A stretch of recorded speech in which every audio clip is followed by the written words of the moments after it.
আসসালামু আলাইকুম প্রিয় ছাত্রছাত্রীরা, আশা করছি তোমরা সবাই ভালো আছো। আজকে তোমাদের সাথে একটি প্রশ্ন নিয়ে হাজির হলাম, অর্থাৎ একটা সৃজনশীল প্রশ্ন নিয়ে হাজির হয়েছি। একাদশ দ্বাদশ শ্রেণীর পদার্থবিজ্ঞান দ্বিতীয় পত্র থার্মোডাইনামিক্স বা তাপগতিবিদ্যা অধ্যায় হতে আলোচ্য বিষয়ে হচ্ছে দুই স্থির বিন্দুর জন্য গণিত এবং সৃজনশীল প্রশ্ন সমাধান। তো চলো, ময়মনসিংহ বোর্ড 2021-এ একটি মাত্র প্রশ্ন প্রথম এসেছিল। 2015 সালের পর থেকে 21 সালে এসে প্রথম দুই স্থির বিন্দু ব্যবহার করে তাপমাত্রা স্কেল প্রণয়নের যে সূত্রটি ছিল সেই সূত্রের একটি সৃজনশীল। চলো প্রশ্নটা আমরা আগে দেখে নিই। তোমরা স্ক্রিনে দেখতে পাচ্ছ যে জাহেদ ও শাহেদ সহপাঠী, এরা দুজন ক্লাস ফ্রেন্ড। জাহেদ পদার্থবিজ্ঞান ল্যাবে একটি রোদ থার্মোমিটার নিল, যার বরফবিন্দু বাষ্পবিন্দু রোদ 12 ওহম এবং 24 ওহম। এখন দেখো, আমরা আগে ম্যাথ করার জন্য প্রথমত একটু ফর্ম বানাই নেব। হ্যাঁ, আগে লিখে নিচ্ছি, তাহলে আমার ম্যাথটা সৃজনশীল পার্ট ভাগ হয়ে যাবে। তো বরফবিন্দু বাষ্পবিন্দু, বরফ বিন্দু, বরফ বিন্দুতে যেহেতু রোদের কথা বলেছে, RIC, RIS, এই রোধের মানটি হচ্ছে 12 ওহম এবং বাষ্পবিন্দুতে রোধ হচ্ছে 24 ওহম। দেখো, ধীরে ধীরে লিখতে থাকি। বাষ্পবিন্দুতে রোধ RSTEM, আর স্টিম হচ্ছে 24 ওহম। এ হচ্ছে দুটি রোধ দেওয়া আছে। অপরদিকে এটা হচ্ছে কার জন্য? জাহেদ। দেখো, জাহেদের জন্য। এবার শাহেদ কি বলছে দেখি। 5 ATM চাপ বিশিষ্ট, তাহলে এর চাপ দেওয়া আছে। চাপ P = 5 অ্যাটমসফিয়ারিক প্রেশার, এটুকুন দেওয়া আছে। এরপর দেখো, একটি পাত্রে আবদ্ধ গ্যাসে 2400 জুল তাপশক্তি সরবরাহ করে। কত জুল? 2400। এটা হচ্ছে তাপ শক্তি, হিট এনার্জি, ডিকিউ 2400 জুল। এতে গ্যাসের আয়তন, দেখো আয়তন হচ্ছে 1600 সেন্টিমিটার কিউব থেকে 3200 সেন্টিমিটার কিউব হয়, তাহলে আয়তন এটা V1, এটা হচ্ছে V2।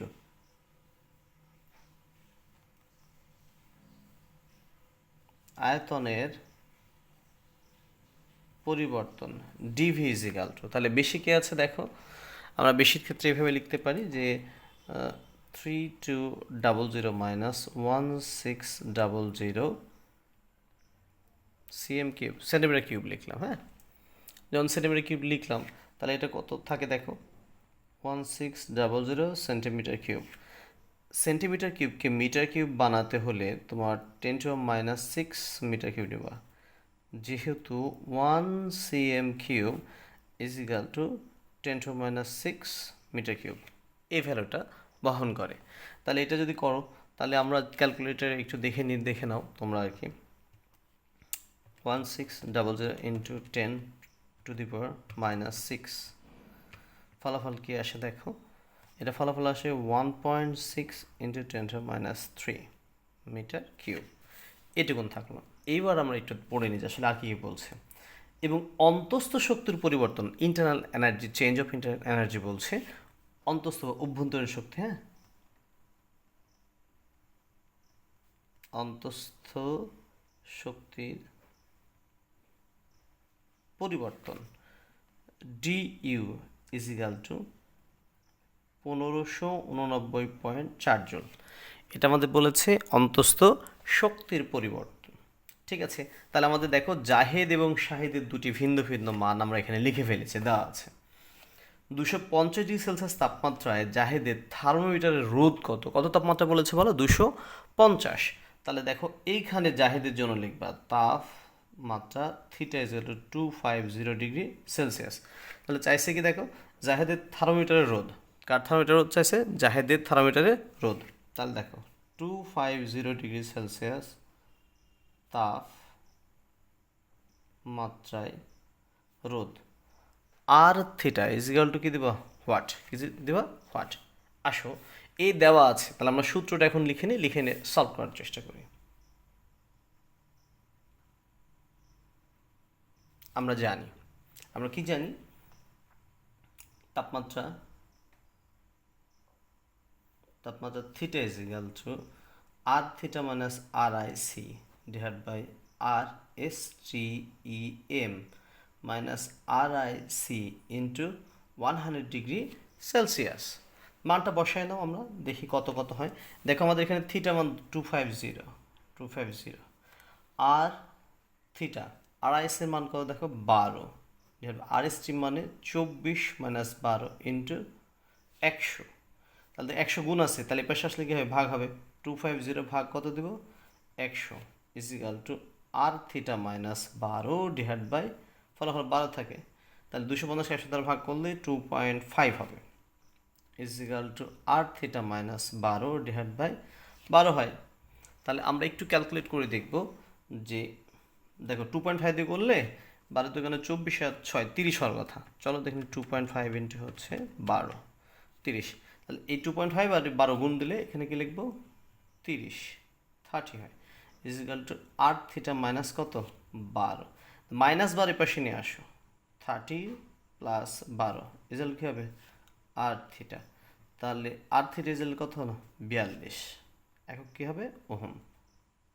এটা হচ্ছে গ নম্বরের আনসার হয়ে গেল তোমার। আমরা এই যে ভ্যালুটুকুন এখানে দিয়ে ফেলেছি, হ্যাঁ একবারে লিখেছি, এটা হচ্ছে তোমার গ নম্বরের সলিউশন শেষ হলো। তাহলে এখন ঘ নম্বরটা সৃজনশীল প্রশ্ন কি বলছে এটা আমরা একটু জাস্টিফাই করবো আর কি। হ্যাঁ উক্ত শাহেদের পরীক্ষণটি তাপগতিবিদ্যার প্রথম সূত্রকে সমর্থন করে কিনা যাচাই করব। তাপগতিবিদ্যার প্রথম সূত্র ক্ষেত্রে দেখো আমাদের ফার্স্ট এখানে ডিকিউ এর একটা ভ্যালু দেওয়া আছে। হ্যাঁ এখন দেখো ঘ,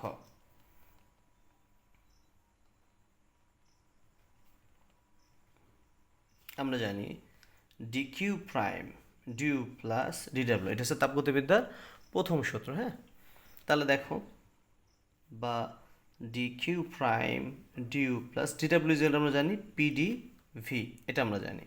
আবার দেখো ডিউ প্লাস, আমরা যেহেতু পিডিভি পেয়েছি তাহলে এক কাজ করি, আমরা তো এখানে সব বের করে নিছি, তার মানটা বসে দেখো ডিইউ অভ্যন্তরীণ শক্তির পরিবর্তন 1589.4 প্লাস চাপ পি এর মান হচ্ছে 5 গুণন ডিভি এর মান হচ্ছে 1.6 × 10⁻³ তাহলে আমরা ক্যালকুলেট এইখানে করে নেব, দেখব তোমরা স্ক্রিনে দেখতে পাচ্ছ কিনা, তারপরে আমি একটু সাইড করে আচ্ছা এইভাবে দেখাই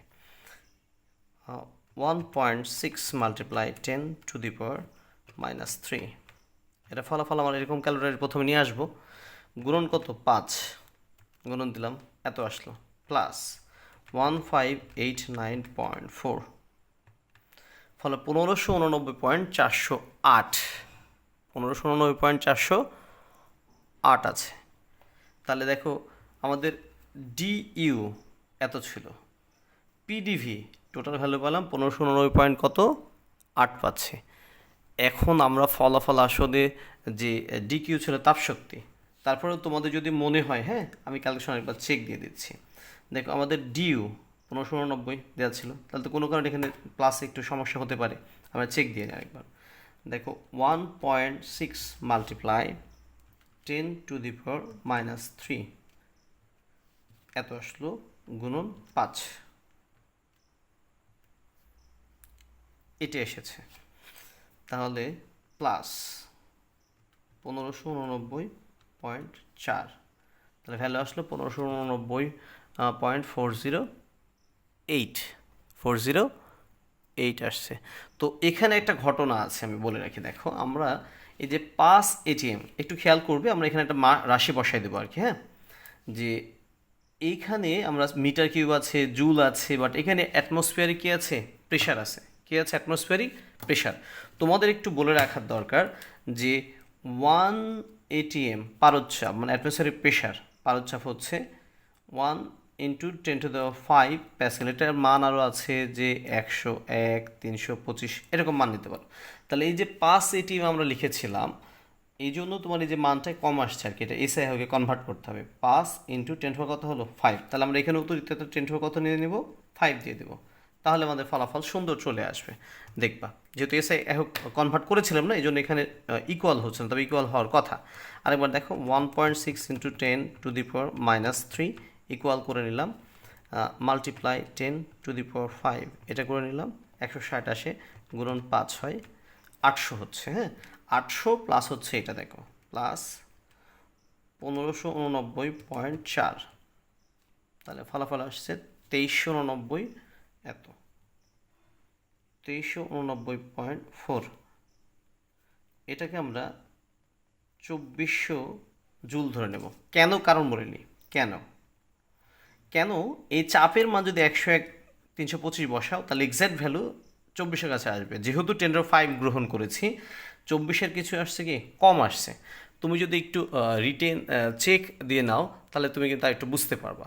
আমি তোমাকে যেমন এক্সাম্পল হিসেবে একটু উদাহরণ জন্য বলে দিচ্ছি। 1.6 ইন্টু 10⁻³ ফলাফল এটা ধরে রাখলাম ইন্টু 101 325। দেখো আগে 160 ছিল, এখন 162 কত 12 আসছে, ইন্টু 5। দেখো ফলাফল 810 আসলো, কিন্তু দেখো কাভার হয়ে যাচ্ছে। প্লাস 1589 কত 4, এ দেখো 2400 হয়ে গেল।